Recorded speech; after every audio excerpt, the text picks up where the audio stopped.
Hey everybody, and welcome to Let's Look at Artifacts. I know, you're like NL. You shouldn't do this video. For a couple of reasons. One is, my history with Artifact, which is in beta at the present moment. You do need a code for it, but it comes out Wednesday, November 28th. I'm not sure if I would describe it as open beta, full release. I'm actually not totally sure, but it's available for purchase for everybody. That's as released as far as I'm concerned. My history with it is I played it on Tuesday. I got a beta code from a friend of ours, and when I played it on stream, I left after an hour not really feeling like Artifact was my jam. Complicated, I might even describe that first experience as a little convoluted, didn't fully grasp what was happening in the game because it is quite complex. But then over the course of the last few days, I've come back and I put in another 2 or 3 hours in Artifact. Still so early. Way too early to have any overarching opinion on the meta or card balancing or even monetization, which we will talk about a little bit later once we get through the absolute basics of the game. But I think I've come around. I wanted to do a video at this point because I'm kind of at the inflection point where I don't know exactly how I feel about Artifact yet, but I'm coming around to the idea that even if it's not for everybody, it might be something that's really appealing to a small subset of people, or even a large subset of people, I guess. We're going to play against bots because I'm bad. I actually lost in the tutorial, which a lot of people have, but I am one of them. Anyway, it's going to be $20 when it comes out. It's free for now if you have a beta code, except everything costs money. Let's begin. Play Artifact, solo play, bot match. So I'm going to turn off the timer here because I'm going to need all the time I can get to talk.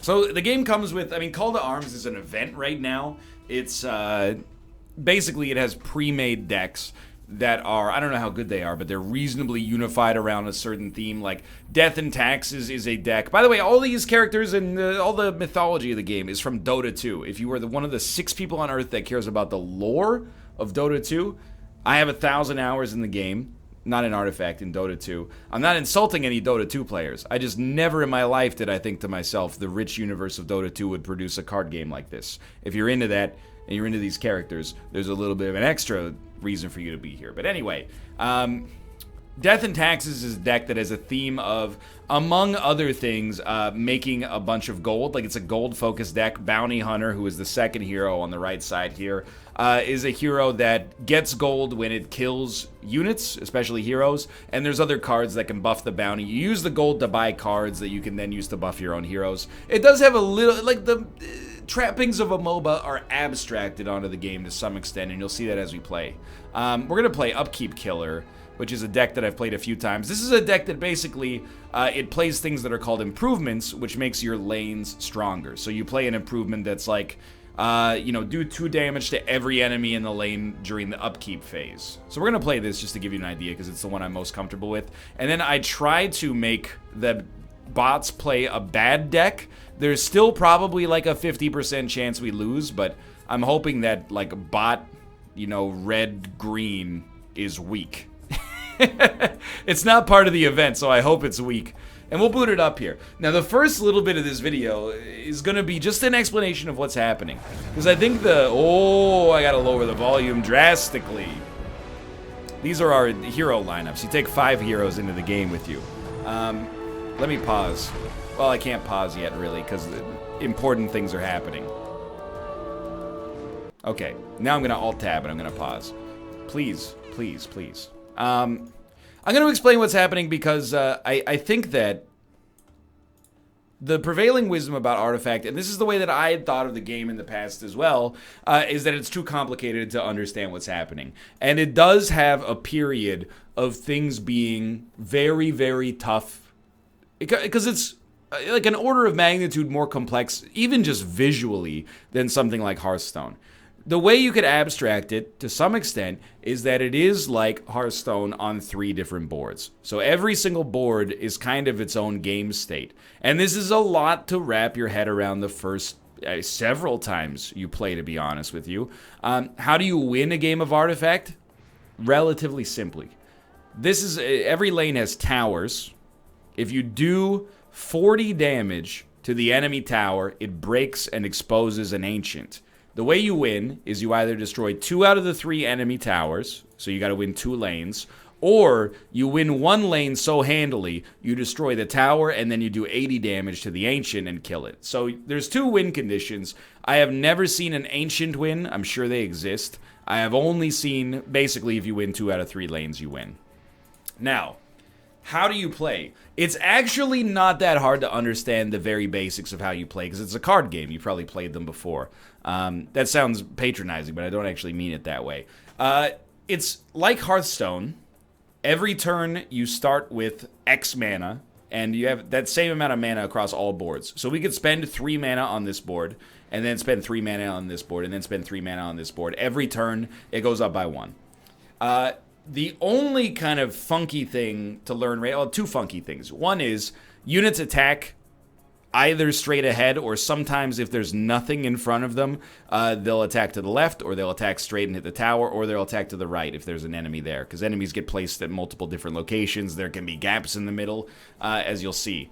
So you don't actually choose a target for units. In that way, it's most similar, I guess, to Magic, or even like Scrolls, but that's a dated reference now. You know, in Magic, the units just attack. You get to choose if they attack, which you don't do here, but if you attack, they just attack, and your opponent basically decides the targets if possible.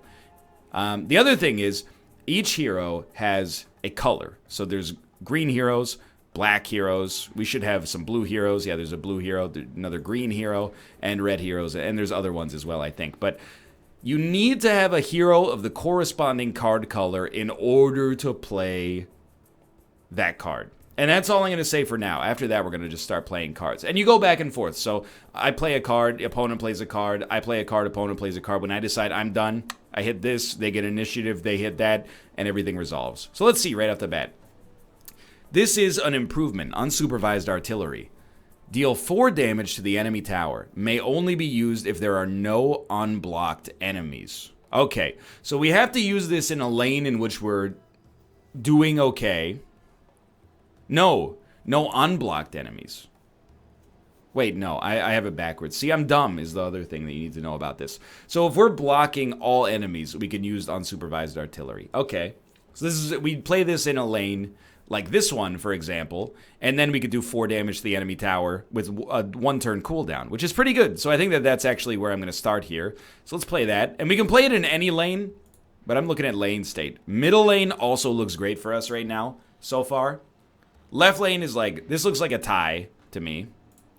This looks like we're losing a little bit because we're going to lose our hero. I don't know if there's anything... No, there's literally nothing we can do about that. That hero's going to die, but they'll come back. And then we're definitely losing in the right lane. So I think I'm going to play Unsupervised Artillery in this lane. So this is an improvement, which means it's like a passive thing that applies to the board, which is kind of interesting. Deal 4 piercing damage to the enemy tower. I'm going to use it immediately. Why not? 1-turn cooldown. So now we've got this lane on kind of a timer. And I think with our remaining energy, why not also play Trebuchets, which passively does 2 damage to the enemy tower before the action phase. And I'm going to just load that up in this lane as well to make this lane as good as possible. The theme of this deck is basically just do as much damage as you can to enemy... get as many passive improvements as you can to overrun enemies and win lanes. So we also have heroes here. So I have Necro, and he is a 5/6, so 5 damage every time he attacks, 6 HP, but he also has a passive benefit. If any enemy neighbors dies, and that's enemies in front of him in like a trident-shaped pattern, he gets 1 HP. And then, hold on.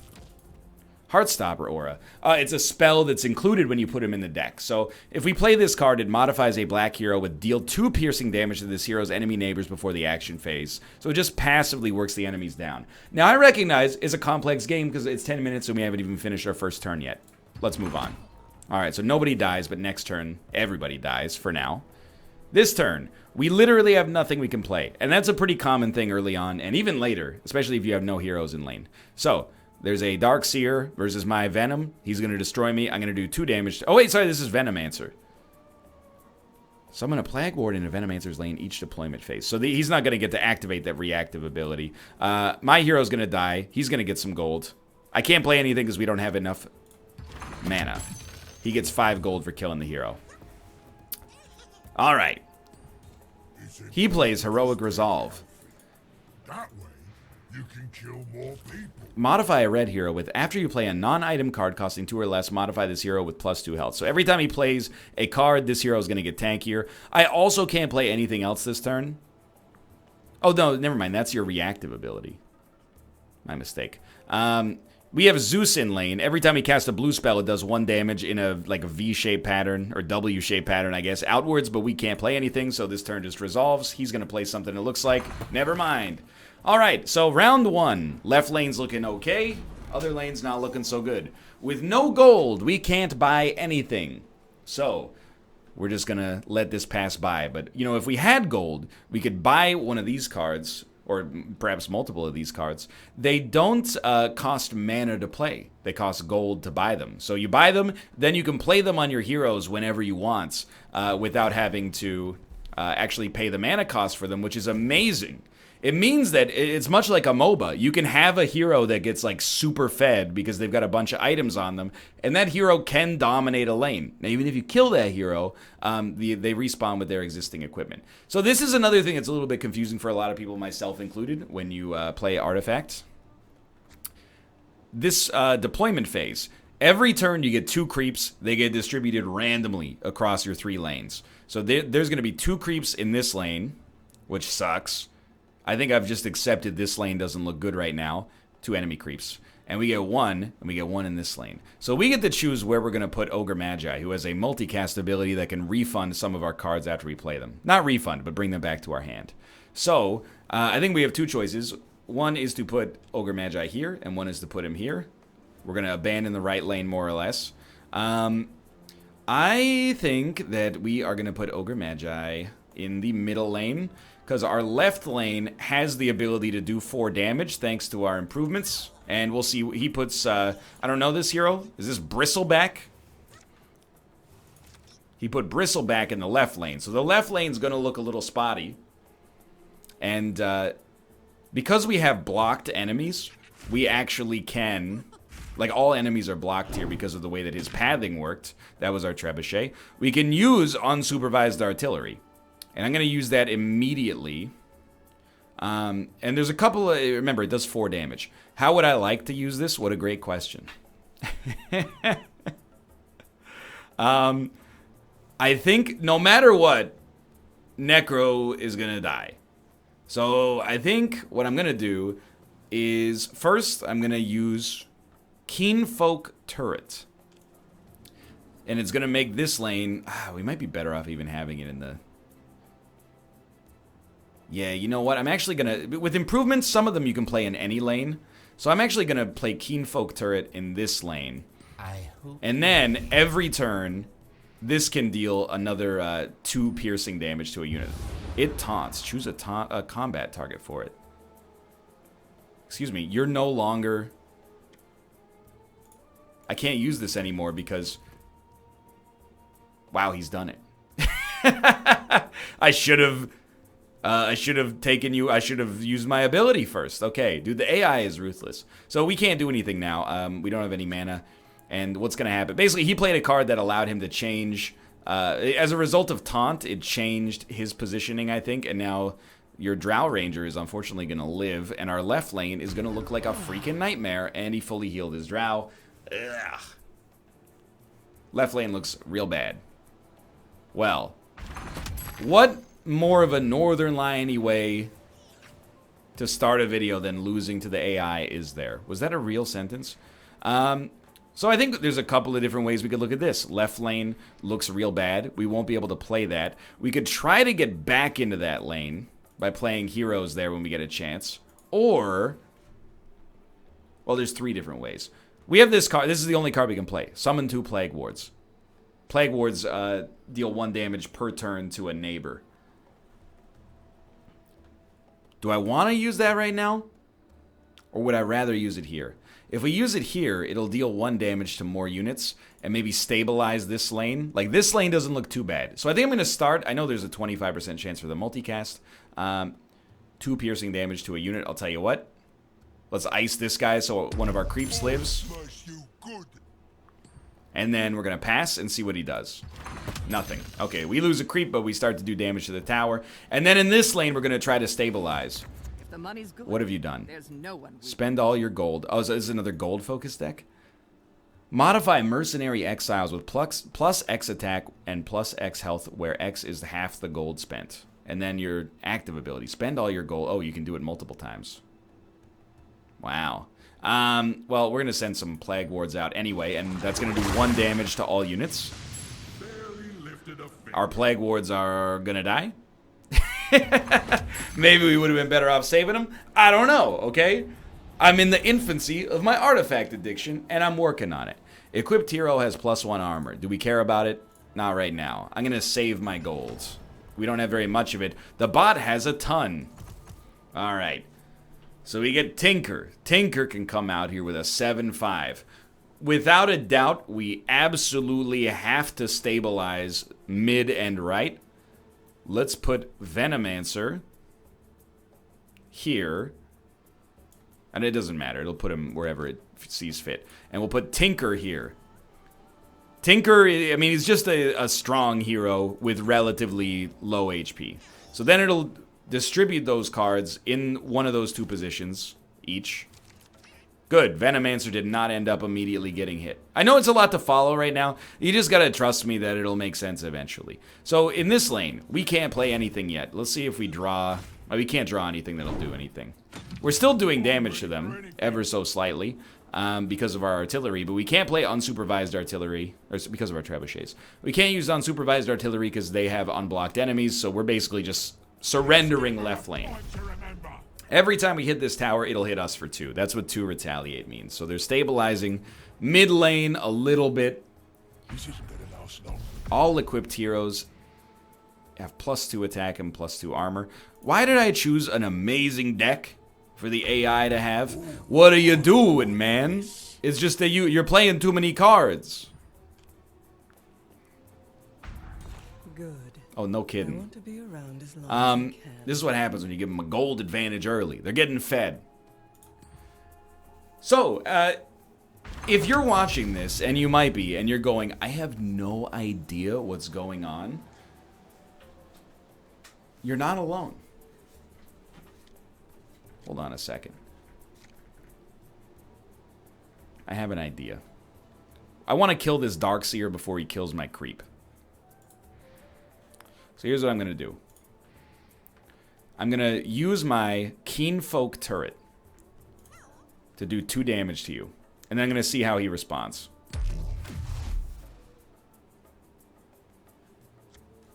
I'm an idiot, by the way. The math does not add up. He has responded by teleporting his minion to another lane. Teleporting his hero to another lane.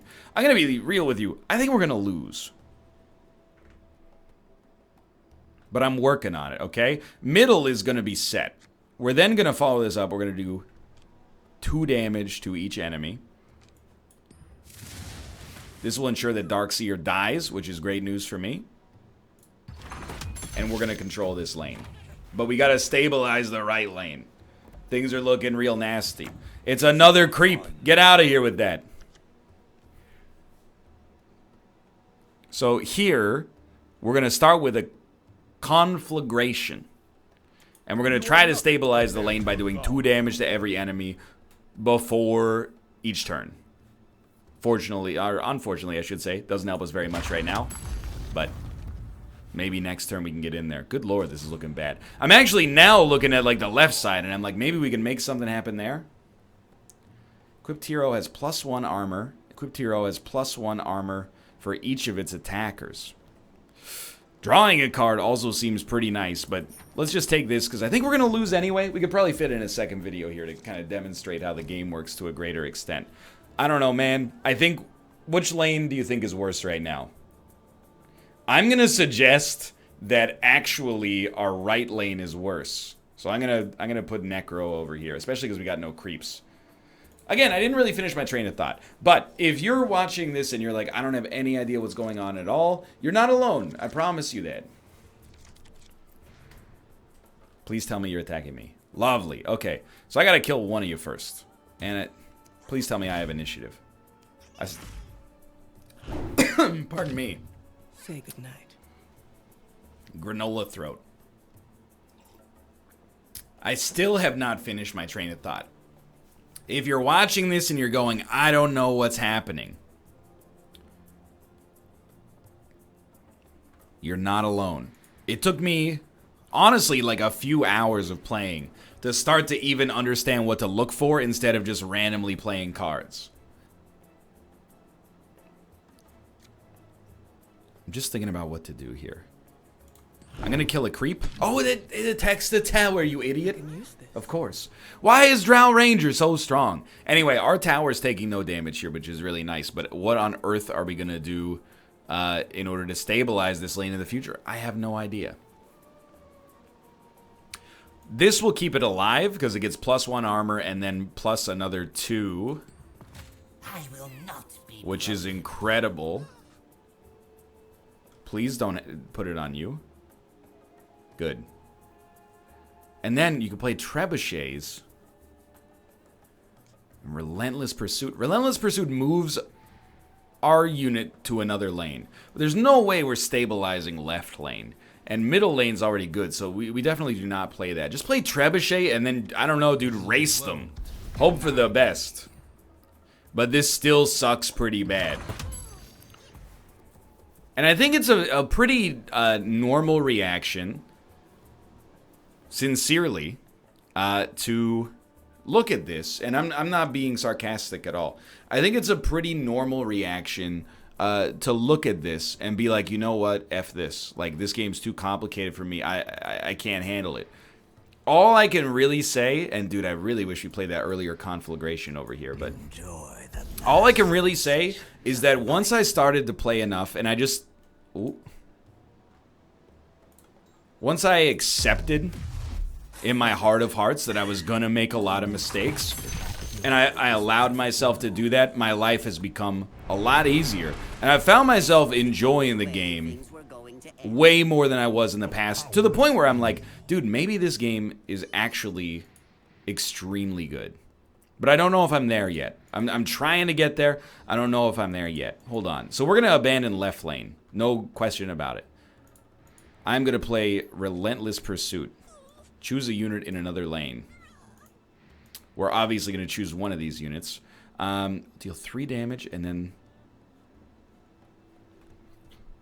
2 damage and then 3. We can't kill you, but I think in order to stabilize, we do have to hit you. Although you do have Retaliate, which is dangerous. But I have to stop you from attacking next to... Yeah, it has to be done. So we're going to take our Tinker, basically, and send him over here. We're going to do 2 damage. We're not going to use our active effect yet, because we really want to use it next time.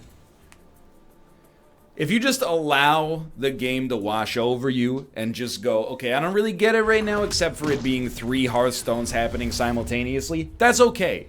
I think this is one of those games that takes freaking forever to even start to get. Equipped hero has +2 attack. Active, condemn a random enemy improvement may only be used if the equipped hero is unblocked. Straight up, we need whatever we can get right now. I think that's more valuable than drawing a card temporarily. We have to win left lane, so enjoy your right lane. It's been fun. We're coming over here to left lane. Unfortunately, none of our creeps are joining us. Please put Darkseer not in the left lane. Yes! He threw him in the middle because sometimes the AI throws us a bone. The middle is like, it's not necessarily lost for them, but it's in a real bad spot. So this is great for me. Alright, so what are we going to do? Well, we would really like to keep... Thank God for that Conflagration. We would really like to keep Tinker alive. So I think his active ability right off the bat is extremely good. So we're going to hit this guy and also disarm him, which means he's not attacking this turn. Silence enemy heroes this round. That's okay. I think silence... I I mean, obviously we do want to use this right away as well. Silence means none of our abilities activate. Who cares? Give your tower +3 mana. Yo, highly resinous. We can't use Demagicking Maul. But I think we might as well equip it. Just to do a little extra damage. Oh, yes. Okay. That's my turn. Maybe we can fight back. This lane's starting to look a little better for us. Now. Cunning plan. Swap a unit with one of its allied neighbors. Draw a card. I don't really care. Deal 4 piercing damage to each enemy hero in all lanes. I don't really care about slowing this lane. We do have a blue hero here. So I think next turn, like, a Sow Venom in this lane is really good.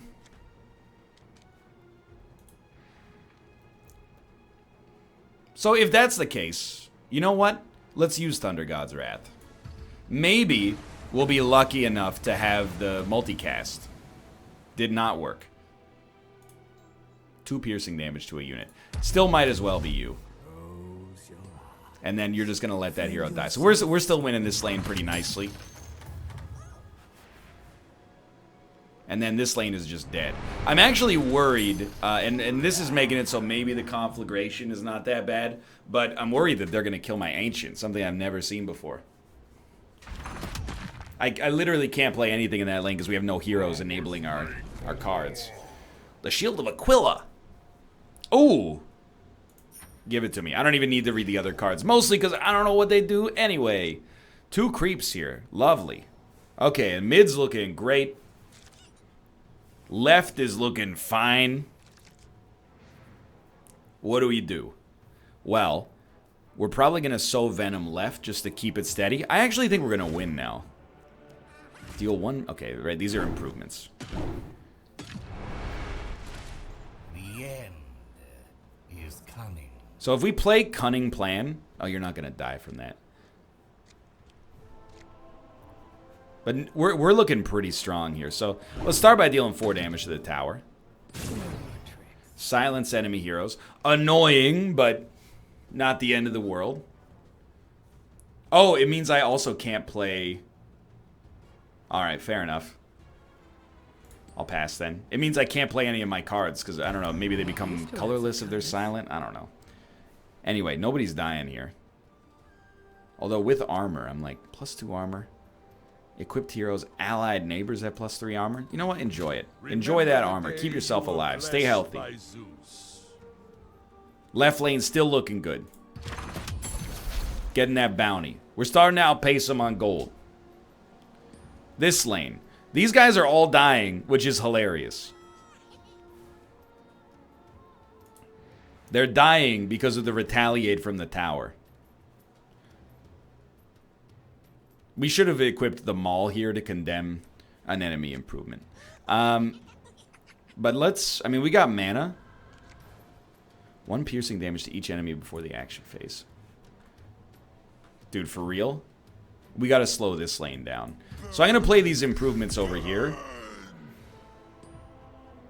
Just to slow the enemies down even slightly. Otherwise, they're gonna be too strong. And I don't think I want to use Cunning Plan right now. I'd rather use it later. Even though all these units are going to die. And now mid lane's up for grabs, actually. Maybe they can stabilize. The reason is, I want all the improvements I want to be on this side to slow down the unbelievable amount of damage they're doing in this lane. That could actually kill my Ancient before I can kill 2 of their towers. Anyway, we can't play anything. They choose to play... it's not that valuable, I think, but... I can understand the reasoning. It is mine. Okay. Similarly. Alright. Swap equipped hero with another ally? We got like 2 turns. So we gotta be quick. 7 gold. Give me card draw. I think we desperately need it. Heroes, where you going? Left lane's looking okay. I think you put both heroes in the mid lane to try to chunk it down as quickly as possible.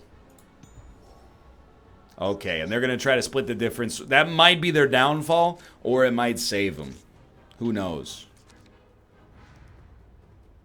Okay, where are we going here? We only need to do 2 damage to the tower because we have our artillery. Oh, actually, their tower's dead. I should not have put any cards in this lane. Such sweet. But they also have heroes here, so I'm not mad. I don't really care what you do now, okay? I'm gonna take a potion of knowledge to get a new card. Yeah, absolutely. Give me a Thunder God's Wrath, please. You can't run from the heavens. It's not gonna kill anybody, but it's gonna make some units killable. How are you not dying? Because you got 1 armor. You son of a gun. Alright, easy cunning plan. Swap you with you. Creep's gonna die. Zeus will live. We draw a card. Life is but a dream. Alright. Mid lane. Little touchy, but if we get it down, it's over, dude.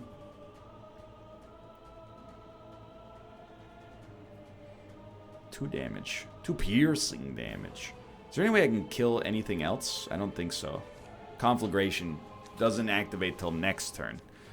Ah, wait, there is. If I play this for 4, 2 piercing damage. 2 piercing damage. I have a play.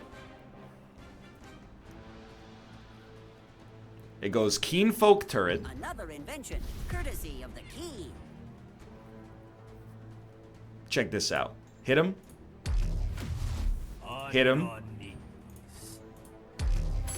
Cunning plan.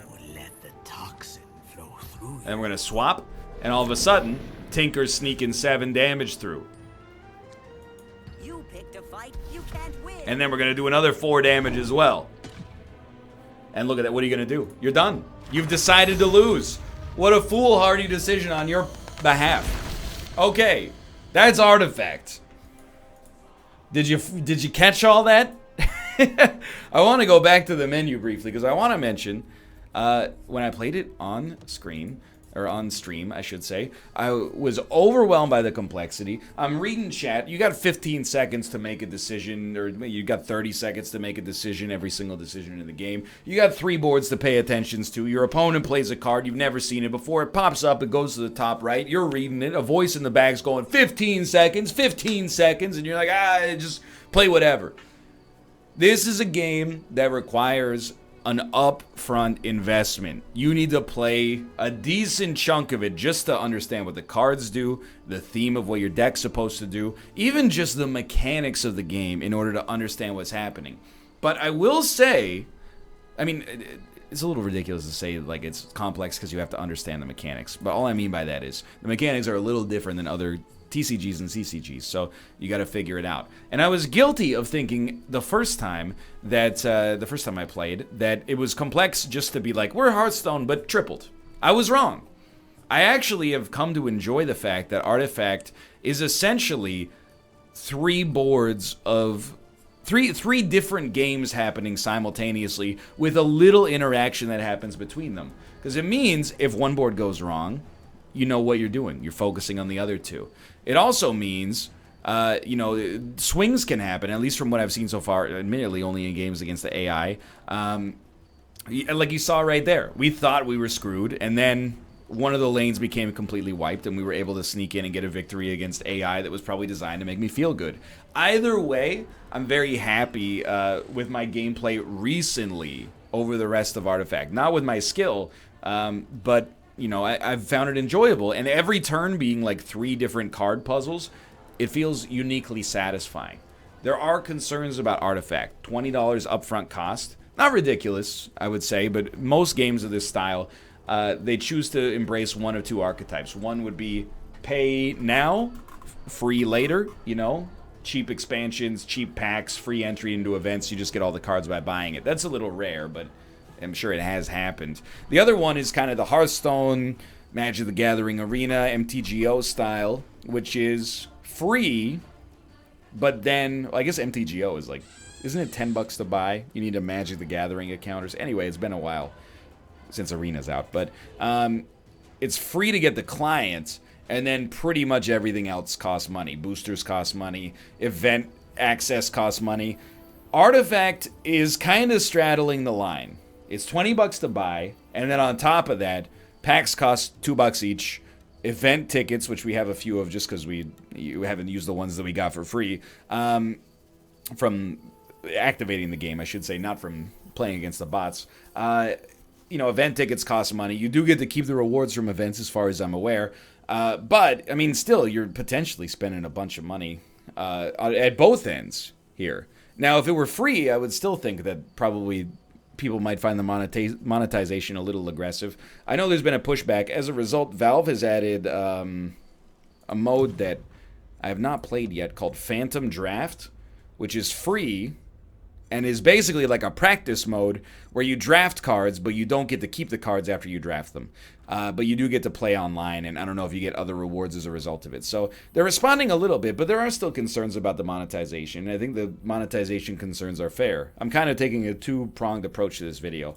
One prong is, you know, I actually, and I'm not going to do another run just because the games are so long, but especially if I'm explaining things. One of the things that I'm talking about is the mechanics of the game, and I originally was not convinced, but left, or am leaving now after playing maybe 3 hours if you factor in this episode as well, which is just barely scratching the surface of starting to understand what's happening in this game, with a little bit of hope in my heart. I feel like there's a decent degree of high potential for this game to be satisfying, interesting, unique as far as TCGs go, at least to a degree enough to warrant playthrough. And I'm enjoying playing against the bots. If that's where my intellectual capacity lies, so be it.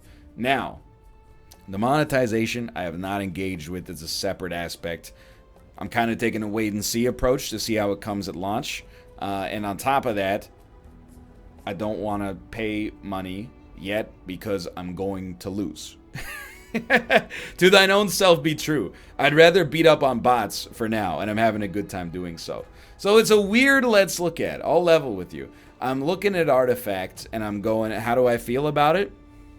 I'm positive. I'm positive about the mechanics. I think they've done a good job of creating something new with enough shared knowledge of TCG mechanics that you can kind of jump in if you already understand to some extent what's going on.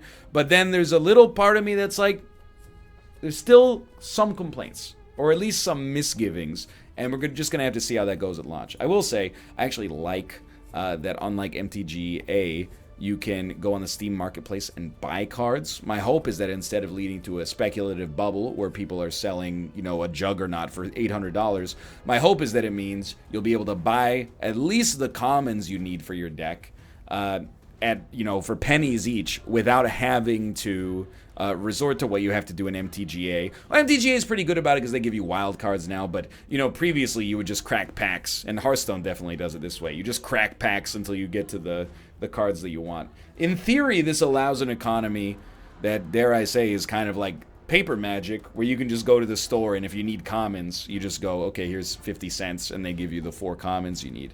But I don't know. Time will tell if that comes to pass. For now, it's Artifact. You can play it for yourself on Wednesday.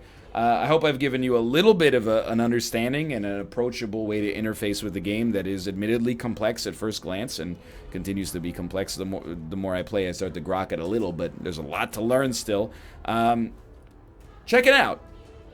It's interesting. It's not going to be for everybody. I think it's a little hard to watch, and any caster that's able to make Artifact watchable is a unique and generational talent. I am probably not that person.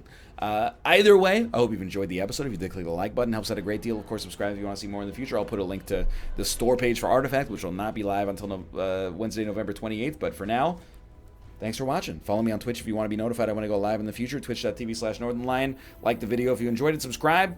I apologize for my misplays, and I'll see you next time. See ya!